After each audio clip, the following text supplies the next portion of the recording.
Hello, my friends, and welcome to the RobCast. I am in the kitchen with Julie Piatt and Rich Roll. I said Piatt right? You said it right. Okay, that's what I thought. I'm so glad you're here. Hello, Rob This Bell. is fantastic. We're so happy to be here. And this is so surreal. They have I was going to say another cookbook, but this book, your first cookbook, do you even call it a cookbook? Yeah, we call it a cookbook. Cookbook, It's a cookbook lifestyle and guide. aspirational lifestyle guide. I think that was the lingo.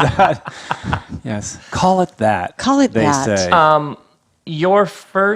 This first one, The Plant Power Way, as you can see, I cooked so much from it. I made so many things from it, and it became such a part of my life.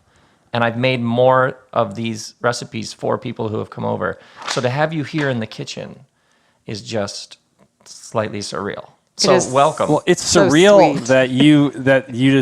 that's the truth, and I see like you've tabbed the book and everything. And I remember the first time That I is came a over here, dedicated it was chef. sitting on your kitchen counter, and I was like, "Come on, Rob, that's a prop. Like No. you did that because I was coming over." No way. So it's huge for us that you've been such a fan of the book, and it's an honor to be able to come and And talk now to there's you. the follow-up, the sequel. Exactly. And I think, well, you came to our house for Thanksgiving. Yes. Maybe a year ago. And Yep. it was so hilarious because you said you'd been cooking in the book, and then you were actually in the book, like Yes, in real but life. I had Thanksgiving in the book. It was like life imitating art. So anyway, huge compliment to us. So thank you. Okay, so now there was This Cheese is Nuts, which was the Yes. book on cheeses. That's correct. My friends, seriously, the cheeses that these people bring into the world. But now we have the follow-up, which is Plant Power Italia. That's right. So where do new recipes come from?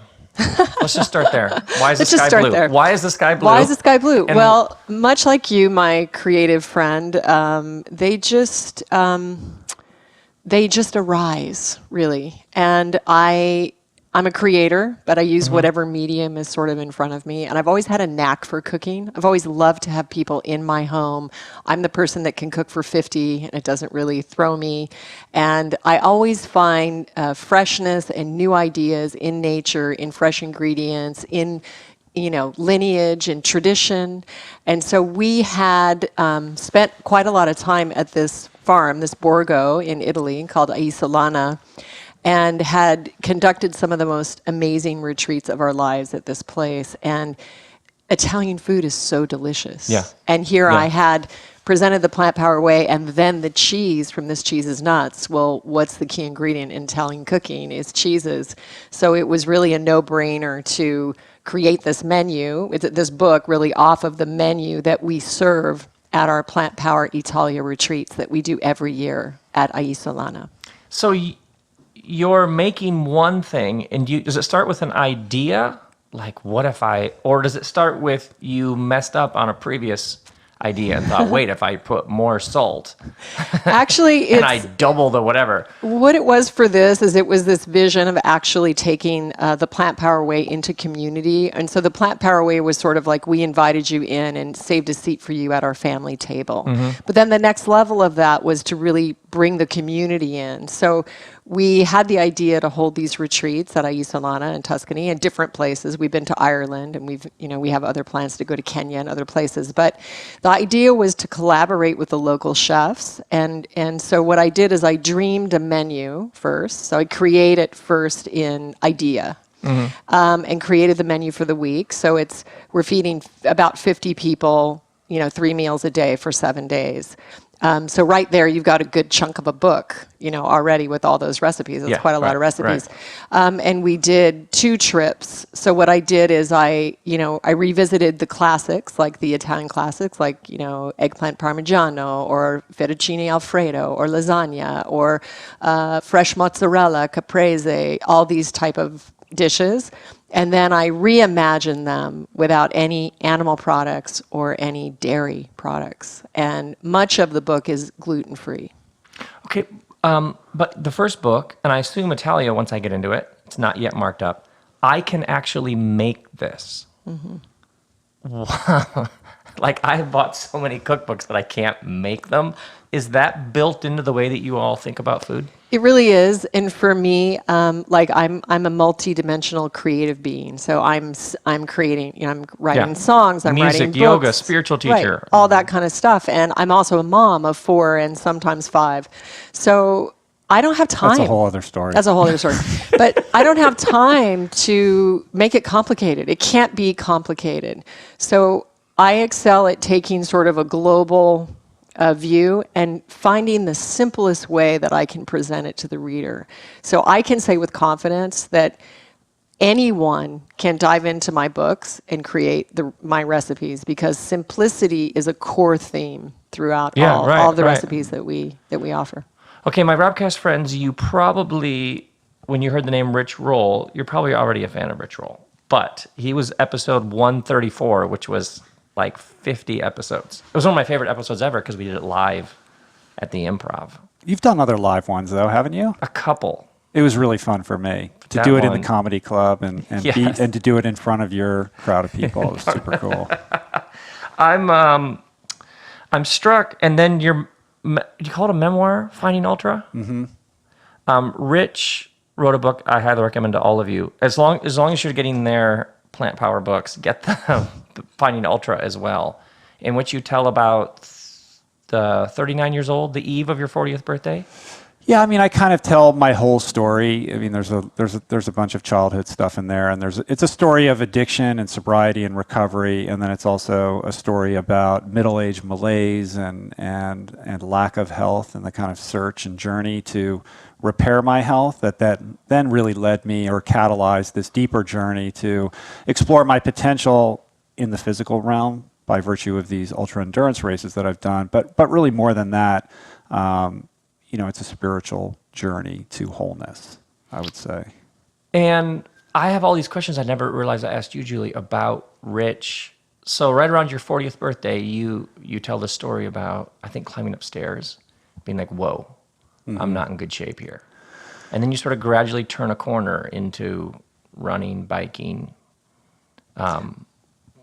plant-based eating, running like 5 hours at a time, and all the things that blow our minds. Running. Yes. Yeah. Okay, were you eating well? Yeah. So he talked about having a drive-through diet. Mm-hmm. If you could buy it through a drive-through window, he ate it. The window diet. And this is what I've never explored with you all. You didn't eat that way. No. You were eating like you eat now. Well, similarly. So yeah, it's kind of fun to sort of share that backstory to the story that got Yes. picked up, which is why we're here on the RobCast to tell the real story. Exactly, because I think this is really, This is key. So I've always been a thin person. So, and food in my family there were never any imbalances. I was raised in Alaska on game meat, so by a hunter father. So I ate caribou tacos, reindeer sausage, moose steak, and more salmon than anybody should ever eat in their life. And then I discovered yoga when I grew up, and Did you discover yoga in Alaska? no, I did not, in Los Angeles. So I started practicing yoga, and my desire to eat meat, and along with wine and other things, just fell away. I just simply didn't want it anymore. It was a much cleaner just feeling of being able to meditate and be connected to source, and it felt really right to me. And I got what I like to call a gift in 2007. It was after the birth of my 4th daughter. And I got this cyst in the front of my neck, and it came on very, very suddenly, and it's a thyroglossal duct cyst, very common in children between the ages of like 8 and 12, but it showed up in me in my 40s, and went to a few doctors, and they said, we're going to have to cut it out of your neck, and it's not that easy of a surgery. We're going to have to actually slice a cross section, and there's some nerves and things like that. And I just decided that was no, that I wasn't going to do that. And so what I did is I sought out the advice of an Ayurvedic physician, which is a physician of Eastern Indian science, medicine. And he put me on a lifestyle regimen, which involved, waking before 6 a.m. and doing prayer, and then eating on a very specific, mostly plant-based diet. And I had to take the smelliest herbs you could ever imagine in your entire life. Not only did I have to ingest them, when I pulled them out of the bag, everyone would go screaming from the kitchen. It was the worst. The whole house smelled like the sewer had backed up. It was crazy. It was like sewage, sulfur, and dirt. And then in addition to that, I had like a She's kind of... eating it and rubbing it on her neck. And I was like, what are you doing? He was not in While support I'm eating of this. my hamburger. Like, what were they? I don't even know, because I went to see this man, quite an authentic man, and in this tradition, it gets passed down from guru to student. So all I know is that he had jars in his basement of different kinds of dirt. There's no regulation There was happening here. none. Yeah. So I would come home with these bags, and Rich was like, "What did he give you?" And I was like, "This one, this thing, and this thing." So I started to use this paste that I would have to wrap my neck every night, because it was quite big. Like, you would see it it was like a golf ball, that big. And, after about a couple months, I had pus coming out on my face, so hundreds of pimples on my face, which was making everyone in my life very upset. They, I think in healing, a lot of times we just want it to go away. We want to take the pill and we want it to be done. But in true healing, the ugly has to come first. The body has to purge it out, right. before it can be cleansed. Exactly. So people were telling me, please stop taking the herbs. And I was like, no, you don't understand. It's working. It's coming out.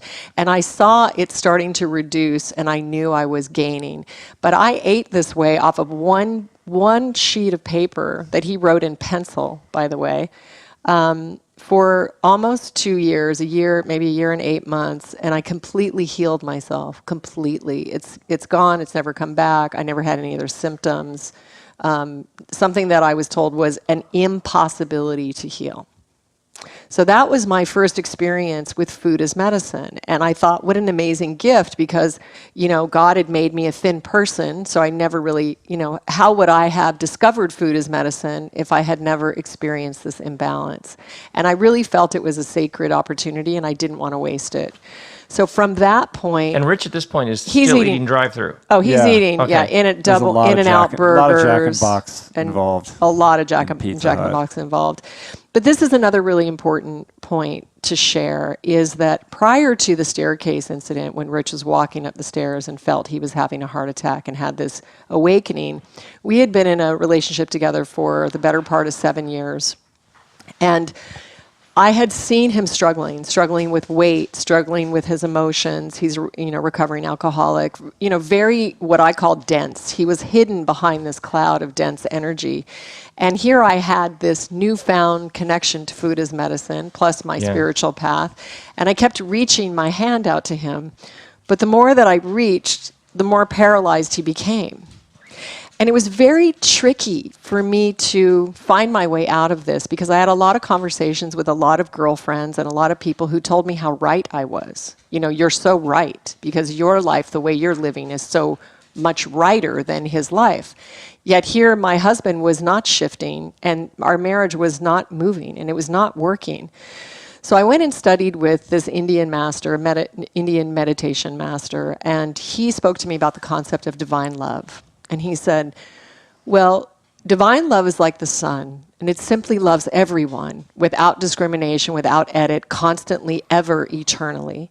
Where human love is like a business arrangement. And it says, I love you if you do these things. Conditional, transactional. Right.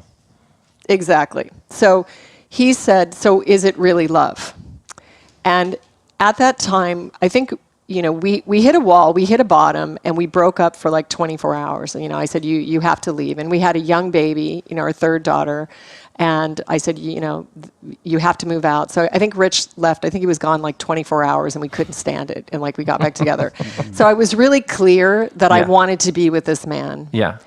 And somehow I was able to receive this teaching. It was kind of like when you take the ski lesson from the 20th instructor and they tell you the same thing, but you finally, the time, you're like, I get it. Just the way it was said. So I was able to receive this teaching, and I looked at Rich and I thought, okay, well, I know that I'm an expression of God, of the one source, of consciousness, whatever you want to call it. So if I am, well, then he is also. exactly out as he is wherever today. he is along the Yeah, spectrum. wherever he is in his journey. And so I committed to love him unconditionally as he was eating In-N-Out Burger and drinking Starbucks with 3 ad shots. And I called him and told him I was in error for being in your space. And I release you to your life. I release you to your experience. And I love you unconditionally. And I'm sorry. And like, I think he was waiting like for someone to jump out of the bushes and ambush him because he didn't, it was so out of character. But it was this act and this ability to grab this lesson that catalyzed the entire experience. And now I'll let Rich speak to that because. Yeah, I mean, I remember that conversation quite well, and it was that I was like looking at her strangely, like, who is this person delivering? Like, where's the catch, right?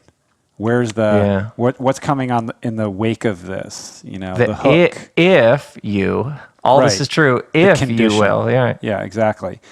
And then there was no condition, and I think what that did, and it wasn't overnight, and I don't know that it was conscious in any way, but I think what it did ultimately was to deliver me to this place of having to grapple with self-responsibility, because it was no longer like, oh, I need to change this so that she'll be happy, or, you know, I can get her off my back. It was really suddenly a conversation with myself about, well, who are you, and like what do you want to do for yourself? Right? Like, if she doesn't care what you do, if you take suddenly, out, like, I need to make that decision for myself. Yeah. Oh, fascinating. And I think that there was a gradual process of me coming into that awareness where suddenly the mirror was being flipped, and I was forced to look at myself in the mirror in an objective way for the first time in a long time. And so I think that was indeed the catalyst that then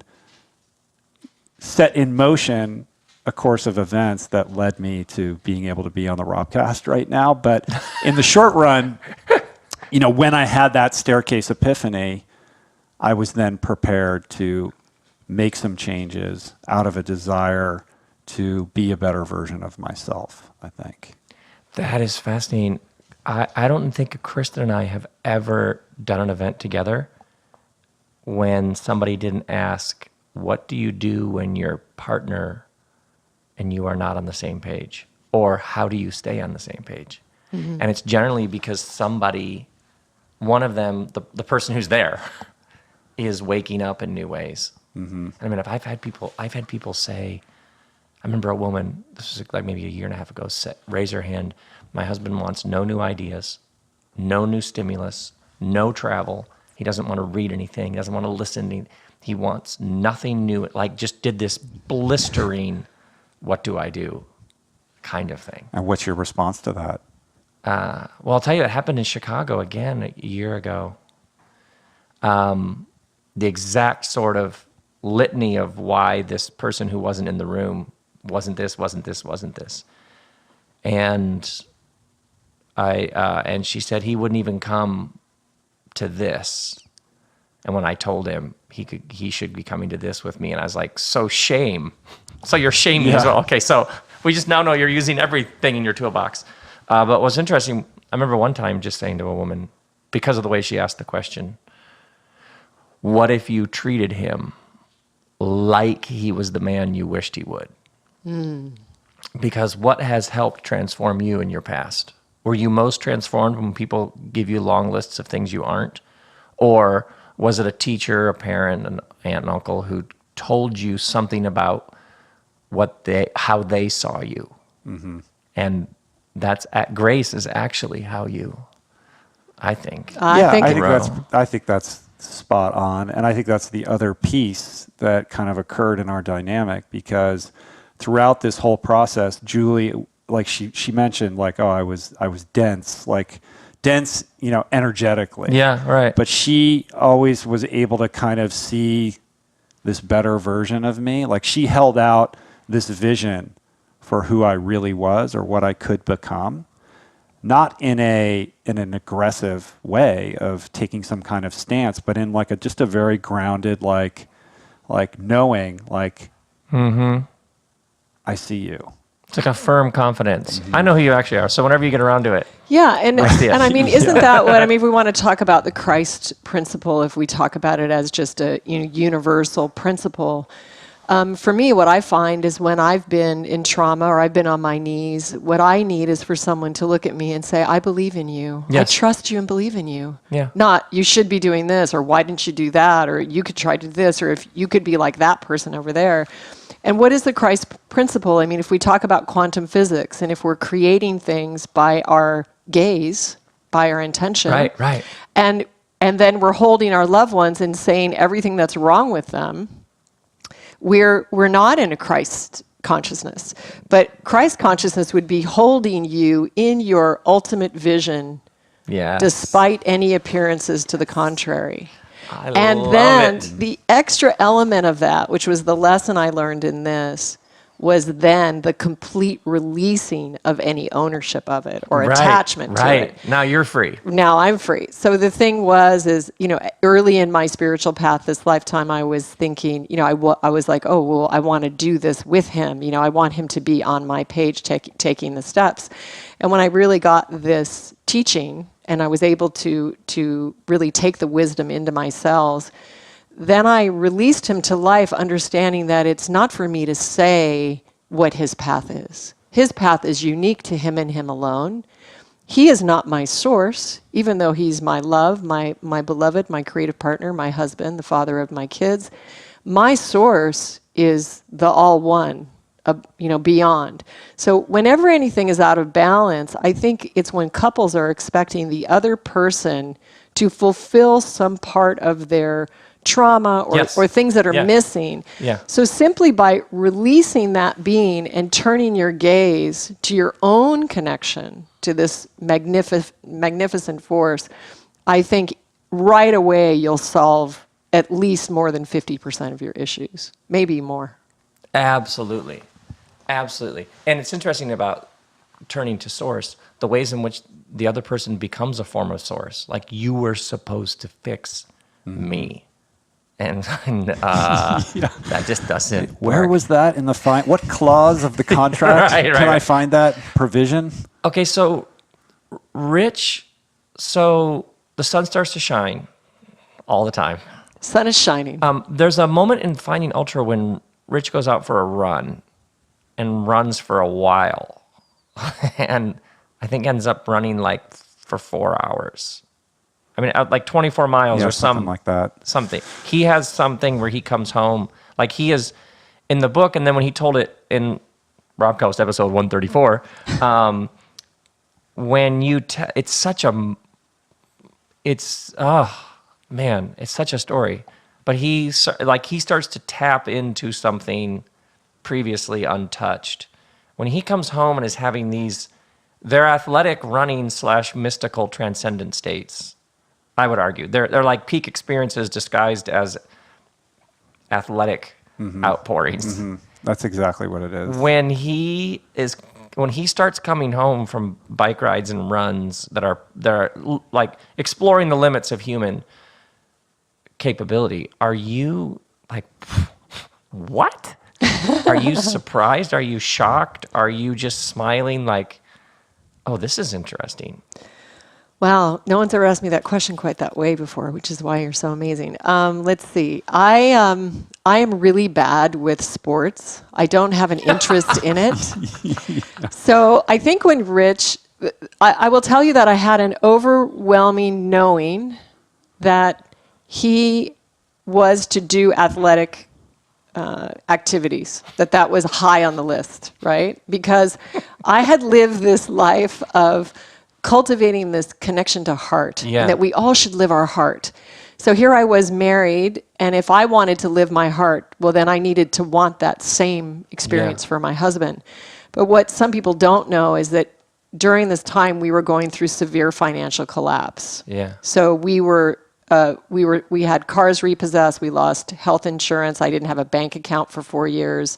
I remember you were telling Kristen and I about the house. Yeah. Like just telling them, at some point we'll get around to the mortgage, telling the bank. Exactly. Writing letters to the bank. I remember you telling me this story. Oh, it was crazy. I mean, so all of that was going on, and Rich came home, and he was these plants were starting to wake him up, and this entire experience was having a big effect on him. And I could see the density dropping off of him.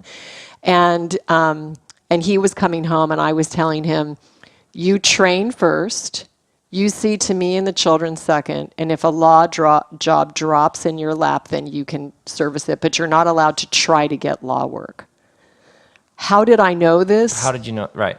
It was extreme faith. Something within my cells knew that in order to live a life of purpose, of true connection to our hearts, that we had to go through this fire, and that this was not a financial collapse. It was a sacred moment, and it was a spiritual initiation to be a worthy teacher or a worthy example to another fellow human. And so we had to go through the alchemy, the friction, the relentless friction, scraping of holding this burden through the fire until we could stand on the other side. And so early on, Rich said, babe, there's this really cool race, and it's a double Ironman race. That's the next question I was going to ask you. When he told you about the, what's it called? The Ultraman. So he says, babe, it's a double Ironman race. Well, you have to understand, I don't know what an Ironman is, and I don't care to know what an Ironman is. So at the time, I say, I'm encouraging his heart. So I'm like, do it. Do that race. This is a 6-mile ocean swim? Yeah, tell him how long. 54 miles. It's a 3-day race that circumnavigates the Big Island of Hawaii, which is like about the size of Connecticut, essentially. So yeah, the first day is a 6.2-mile swim and a 90-mile bike. Day 2 is 171 miles on the bike. And then the third day, it's a stage race. So the third day is a 52.4-mile run, a double marathon run. He hasn't run in races before. I had never done an Ironman. I had tried to do a half Ironman, and I couldn't finish it. Like, it wasn't like, oh man, I'm on fire. Like, I got this. This is the next step. Yeah, no. He says, I want to do this. And you, not being terribly athletically inclined, were like, well, my love, what a wonderful way to spend the weekend. I'm like, awesome. Do that. So we kind of had this agreement, and I have to say, just to sort of speak to the energy that Rich had from eating plants, he was training 8 hours a day, coming home, and then taking care of the kids. And I never found him asleep on the couch or ever slacking in that area. I think it was understood. Like, he was very grateful that I was allowing him this time.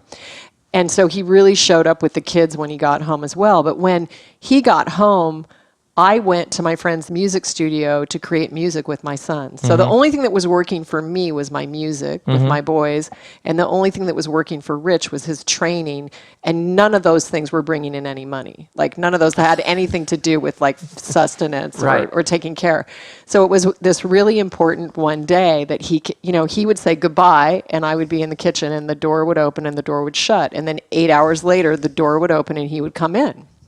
I had no idea what he was doing. It wasn't always 8 hours. Well, I'm just going to. But he was out running, swimming, training, biking. cycling. For many hours, upwards of 25 hours a week or something. And then he'd show up. He'd show back up. The door would open, and then I'd just hand him a kid, and I'd be like, "See, I'm going to sing now."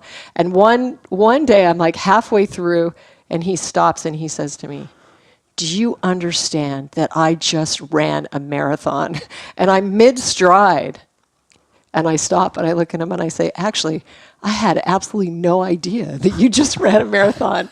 And so at that point, I thought, this guy is really trying to break some boundaries. And I'm very good in the kitchen. And so I'm going to cook for him. And I'm going to have a spread of recovery food ready for him every day that he comes home. And I'm going to love him that way. And those 50 recipes were our first cookbook. That was the Jai Seed online cookbook that I had. I begged Rich. I was like, we're starving. Please, could you take these recipes, create an online book, and let's sell it. And, for $9.99, that product fed our family, just bought us the bare necessities for quite a long time. But that was why I went into food. Really? See, this is everybody who's doing something interesting. especially everybody who's doing something that other people are like, well, that must be nice to be them. I was like, wait. Go back, because absolutely for sure there will be these defining moments when they turned left and everybody else would have turned right. When they were like, no, the money will sort itself out. No, I know people don't understand, but there's something within me that has to try this. I'd rather, you know what I mean? Everybody. I love that. I love that whole, well, he can do it because X, Y, and Z, or, oh, it must be easy for you. Yes. You know, because I just laugh when I see that. Yeah. It's not that person's fault, but it doesn't tell the whole story, because we really burned in the fire. I mean, we really were forced to our knees and into a place where we had to live moment to moment. And there were plenty of periods of extreme doubt and emasculation on my part as a husband and a father who was struggling to be able to provide for his family.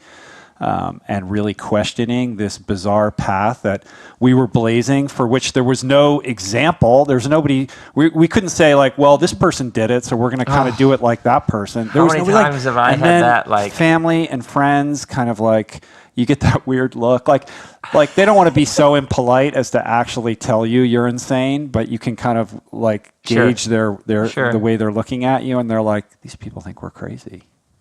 You know, there was a lot of that, and so there was some loneliness, I think, for a period of time, and I think it really tested our marriage, because I think we went through something that would have blown apart a lot of relationships, and we were able to leverage it to actually grow closer and to bring our family together more closely. And we went through a lot of difficult times that I don't wish on anybody. And I still hold some shame over conditions that my kids had to experience that I wish they didn't have to.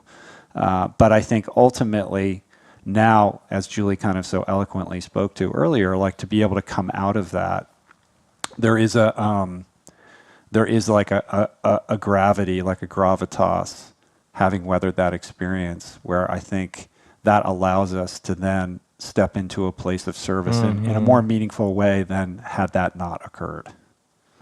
if I would have met you all around that time and been like, oh yeah, there's going to be a bunch of cookbooks. There's going to be like retreats. There's going to be this whole new space of people realizing that body, food, exercise, spirit are all connected. And you'll be fine, and you'll have all these opportunities, which you have been like, no, there's no way. Yeah, there's like no way. It was kind of curious. You know, people ask me, I do call it extreme faith, and it was unwavering.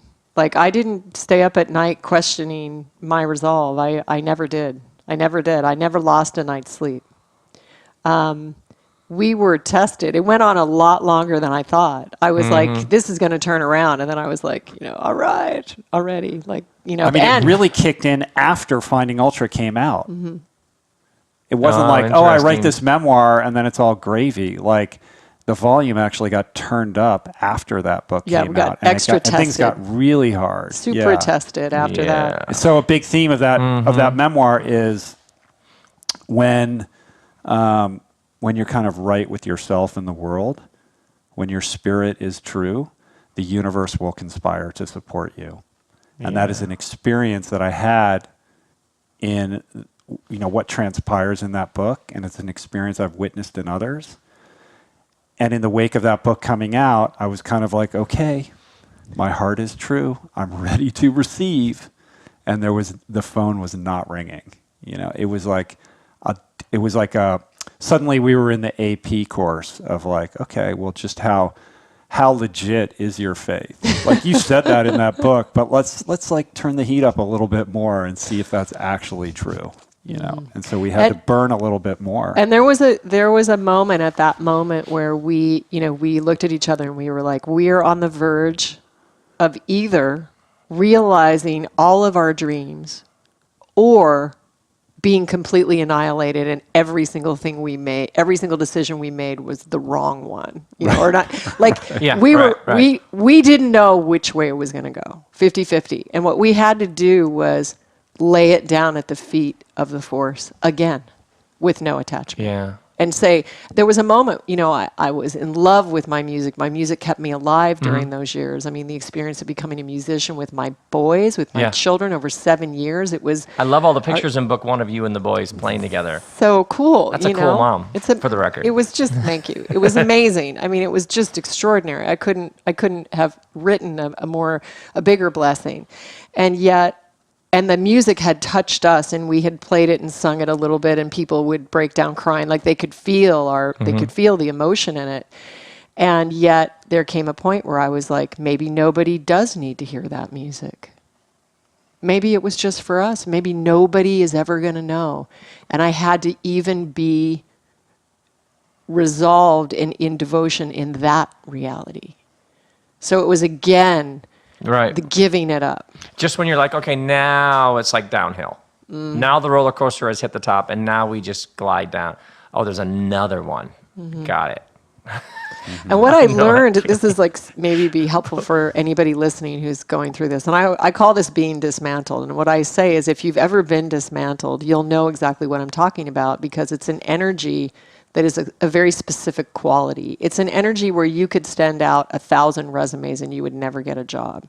Like, energy's being repelled from you because you're going through this metamorphosis. Like you're in a cocoon, or you're in a fire being recreated, alchemized into something new. But wait, I just lost my train of thought. Oh, yeah. So what I learned is when the curveballs get thrown at you, or the challenges appear, it's all just it's a game, right? It's a reflection. You're learning about you. You're coming home to yourself. So it was like I learned that if I could shorten my resistance or emotional reaction to any event, I could make it evaporate very quickly. So I would coach Rich on his emotional neutrality. So it would be things like, oh, the car's on fire, but the emotion would be flatline. Yeah.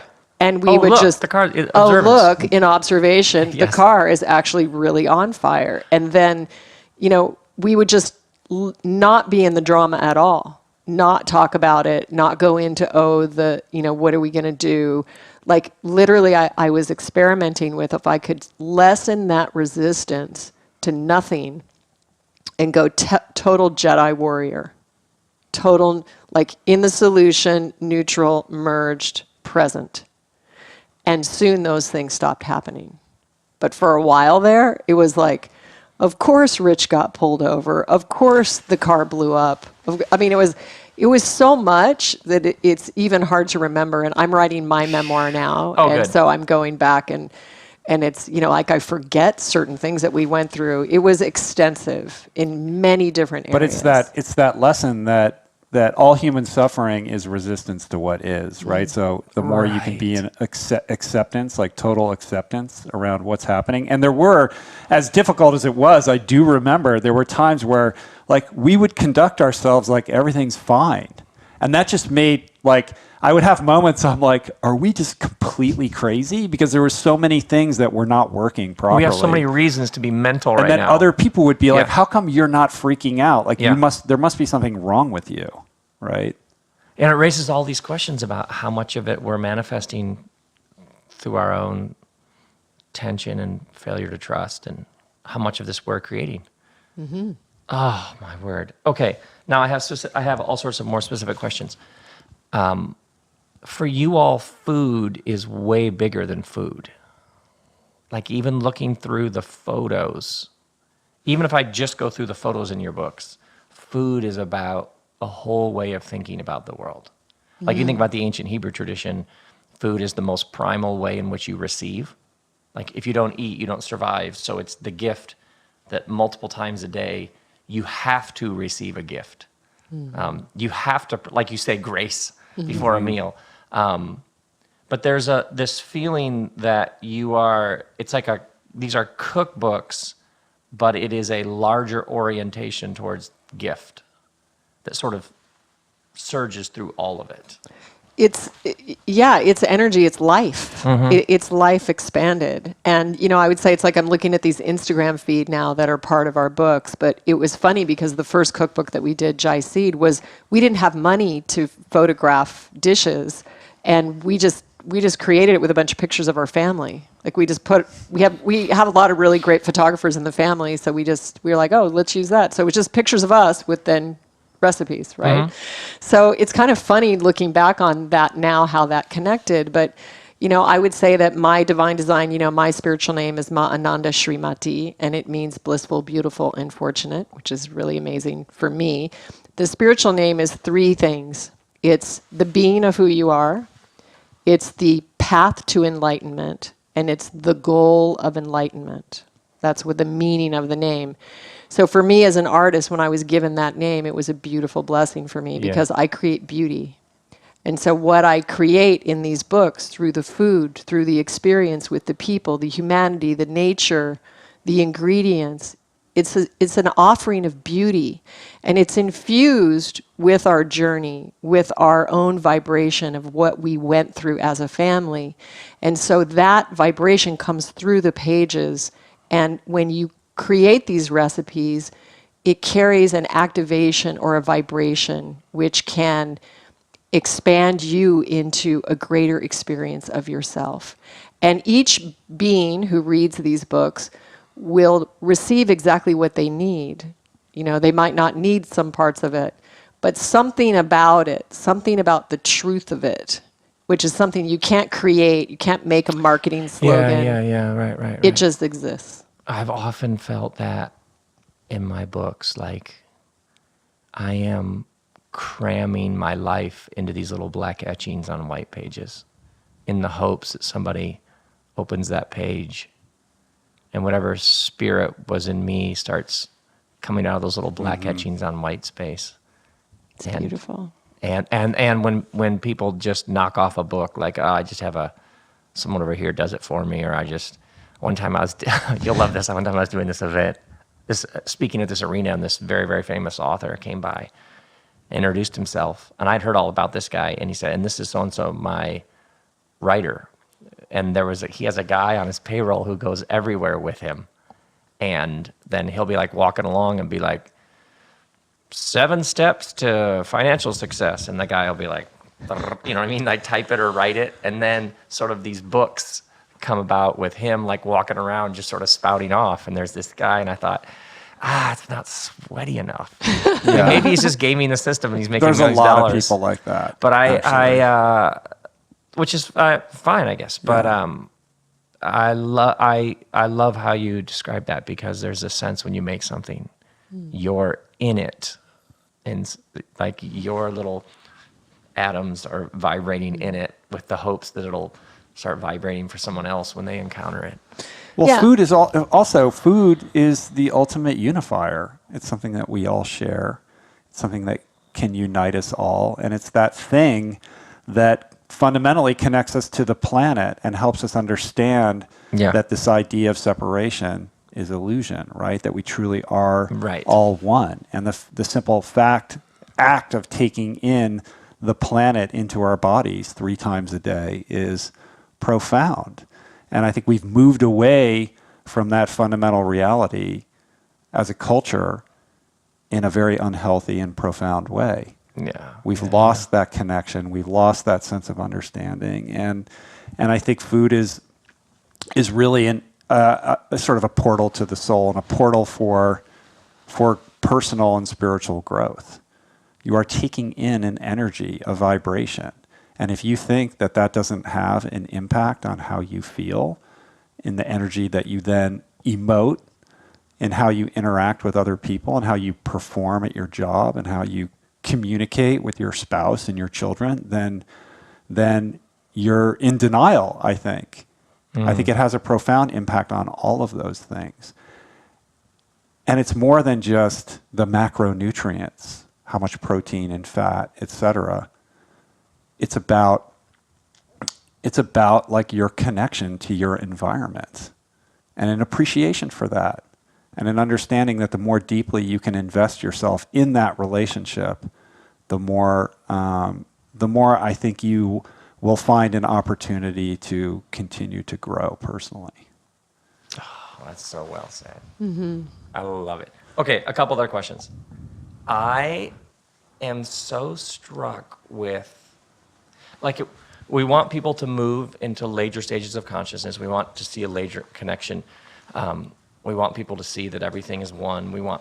I'm so fascinated with how often people come along and they're trying to get people to take steps forward, but it's guilt, shame. Sometimes it's like a courtroom. They're making a case, hoping we'll all go, "You're right. I am guilt." You know what I mean? And what I think is so fascinating, and what I've tried to do in my work, and what I see in with you, and even simply inviting people to eat more plants, let's just start there, is I think we are seduced into new ways of living. Because everybody has that person who was a step ahead of them in some area and they bought them 9 books and they shamed them and they preached to them. And it actually worked in reverse. Yeah, it actually forced the person to dig in their heels and retrench. Right. Well, this is basically you're describing Facebook right now. Right. And what I love about you all is I've never picked up a whiff of guilt or shame or you are 30 pounds overweight and you know it. That sort of thing where everybody's like, oh my word. Or greenhouse gases from industrial agriculture are like really, really, really lethal for the future of our grandchildren. Like that sort of thing. I've picked up facts from you and you all here and there, and there are basic ethical arguments, but I've only ever seen from you all, we're just going to make like great food. Yeah, right. And we're just going to live well. Yeah. And we're going to talk about what we're passionate about, and there'll be joy running through the whole thing. So thank you. And then secondly, is that just an intuitive? Because, like a lot of people, the word vegan, they're like, I'm out of here. Right. And you all have done what I think is a very admirable, unique thing in that you have never resorted to that sort of thing, which just splits people even more, as opposed to, this cheese is nuts. It's better than other kinds of cheeses. You know what I mean? I rest my case. I mean, I think the thing is that, creation is vast, right? And everyone's experience of life is really only relevant to their own connection to consciousness. So I am not here, and Rich is not here to tell people what to do in their own life. They're the stewards or the shepherds of their own life, not me. Yeah. I have no idea. How could I know their life? I'm not in their life. All we can do is share our experience. And because we have a very deep experience in many different layers, from where I originated from Alaska, eating meat, to healing myself from a cyst in my neck, to having a transformational experience as Rich's wife, as he became a plant-based Ultraman. And now we're creating these books, and we have a lot of kids. So it's a different, it's been a different process for each one of those children. Yeah. So what we do is we share our experience in neutrality, in that neutrality and maturity. We are offering this. This is an offering. Please take what serves you, and please leave the rest. Oh, that's so great. That idea of Well sharing your experience is something I learned in sobriety. It's like, we're not here to give advice or to tell anyone what they should or they shouldn't do. The only thing that I can do is share my experience as openly and honestly and as transparently as possible. And I think the books reflect that. And I think, look, I can talk at length about all those subject matters, whether they be the environment or the health. I know what's going on, but I'm also very aware, to answer your question, is this intentional? Yeah, it is intentional. I'm very aware that preaching to people is not the path to activation. What you have to do is lay something out that's so awesome that people can't help but be magnetized by it or interested in it. So, in this cheese is nuts. It's not just vegan cheese. It has to be better than what's currently available if you want to win the battle. So we're always trying to position this lifestyle that's been so transformative for us in a light that makes it attractive and accessible and aspirational for anybody that happens upon it. And That's so well if said. I could add, and hopefully throughout sharing our experience transparently and honestly, we've shown that our life is human. We are human. It has been a very full experience with tragedy, triumphs, successes, seeming failures. We have struggled. We have gone through the same experiences that every human being goes through. And hopefully because of that raw transparency, we had made it easy for someone to sit close to us and feel good, feel well pulling up a chair and sitting down close to us, because they can feel their humanity within us and understand that we don't have, this is not a judgment or a sentence or anything. It's simply an offering. This has been our life to date. Oh, that's so great. That's so well said. Okay, one more thing on the heels of that. Mm-hmm. What is the one thing doing retreats all over the world on health, wellness, yoga, food, breathing? Is there something that constantly surprises you? Or is there something that everybody, when they grasp it, changes everything? Or doing those retreats, what has most struck you time and time again? You want me to take it? Yeah, I'm trying to think of how Is there a to answer discussion that. between the two of you that you keep I going? have a sense of how I want to answer, but go ahead, Julie. No. So the thing that's amazing is, the last day of the retreat, we come together and we spend this week together, and yoga practice immediately just, drops everybody's defenses, and the first plant-based meal, they're connecting, and the place is insane as well. Mm-hmm. And, Rich gives his keynote, and, there's just a lot of teaching and a lot of sharing, and I do meditation and yoga nidra and different kinds of yogic experiences and sharing like we did on this podcast today. But on the final day, we gather in circle, and we kind of set it up as a moment to form a council circle and allow each member to stand and be seen, and just be seen and speak and share.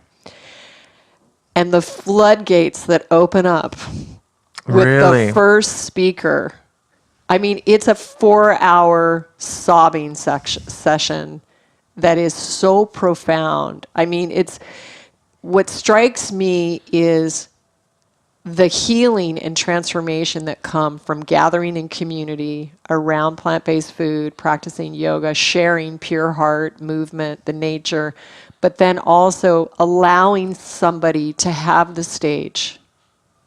And we make a vow that we will hold them in their highest expression, no matter what they're going through, for the rest of their lives. And we all make that agreement. And the first time it happened, like we were like, we don't know how this is going to go, and it was literally 4 hours. And then the second time, we were talking and we're like, well, I don't know, they're a little bit more buttoned up group, and the same exact thing. Again. The happens floodgates open every time. Yeah. Yeah, and so what I take away from that is just the common humanity that we all share. There were people that would show up and say, I'm just here for the food, man. Like I'm good. Like everything's rocking, and then by the end of the 7 week. days later, like they're cracked wide open and they're talking about things. It's like we all have our pain and we all have our challenges, and we can't escape that in this human condition, no matter what car you're driving or where you live or what your job is or what your bank account is. And to the extent that we can kind of unite around these ideas and collectively work through the issues that each of these people and ourselves are contending with, it's a beautiful thing. And it's funny for me because I always show up on the first day of these things and I'm like, what do these people think I'm going to do for them? I'm very nervous because I'm like, Are you really? Well, because when You're you do not, I'm interested in you. You go out and you do the podcast. Everybody has an idea of who you are, right? And they show up to hear you speak, or they wait in line for you to sign a book for them. And there's inevitably a projection, this idea that they have about who you are that is being, sort of foisted upon you.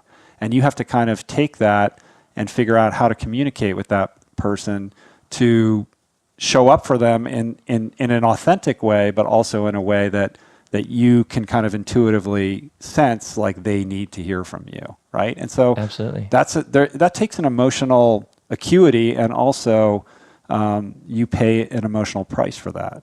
It can be draining, Yes. right? Yeah. And I say, so worth it. I mean, so worth it. absolutely. So amazingly worth it. I would say three times I had individuals that were raised in Christian, very fundamental households. You know, some of them, their fathers were preachers. And I received communication, very sweet communication from them after the retreat, where their experience of our Plant Power Way retreat was a reuniting of them with their spirituality that they had left. Oh, sure. Right. So that was really kind of cool to just, sort of allow a bridge back for It's like that. a way back in to It was spirit nice. that doesn't Yeah. have all of the baggage and all that. Yeah. I'm so struck with how we can fly around the world and eat in other countries, and we're so sophisticated, and yet to this day, being seen, being heard, being loved, being accepted, still just for everybody.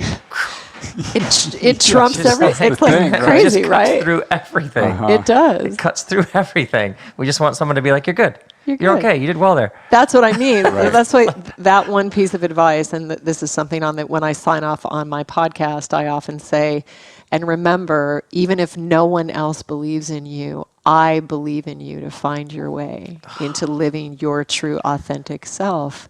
How could it be otherwise? For you are a divine emanation of consciousness. That's what I wanted someone to tell me.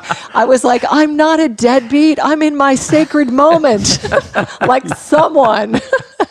Yes. You know? I often think with my work, I'm trying to make things that if I would have seen them a while ago, I'd have been like, that guy did that. Yes. Right. Good job. Good Right, job. right. Okay, I want to read your, ladies and gentlemen, Julie Piatt, a.k.a. Srimati. This is her in the back of the book. I love the Plant Power Italia, the descriptions, a true spiritual wellness warrior. I hadn't seen that sentence about you before, but it is. You're like a wellness warrior. It like fuses two things. You know what I mean? It's like fierce, but like connected spirit in the groove. I love that. So let's talk author, podcast host. Name of the podcast? Divine Through Line. Divine Through Line. THROU? GHLINE. Plant-based chef, motivational speaker, meditation guide, yoga teacher, singer. Where can they get your music? CD Baby or on my site, srimati.com. SRIMATI.com. And where else? And they can get all this. iTunes. I'm on Info. iTunes. Divine Through Line's on iTunes. And music is on iTunes and CD Baby and Srimati. If they go to srimati.com, they can find everything. Okay, great. Srimati.com. That's And Instagram, Srimati. And I love your description. Rich Roll is a graduate of Stanford University and Cornell Law School. Did I write funny. that? I don't even know. I don't even That think is I've. awesome. Yeah, that's a publisher thing. I think I did have to provide that. The bio, Rich Roll though. podcast is legendary, everybody. So that's just a given. I can't recommend Finding Ultra enough. That book really, really, really moved me. I got really emotional reading that book. Thanks, man. I don't even think I knew. I don't think we were friends. No. But I was like, I love this guy. I could totally. I assume everybody reads it and goes, I could be friends with this guy. Oh my word.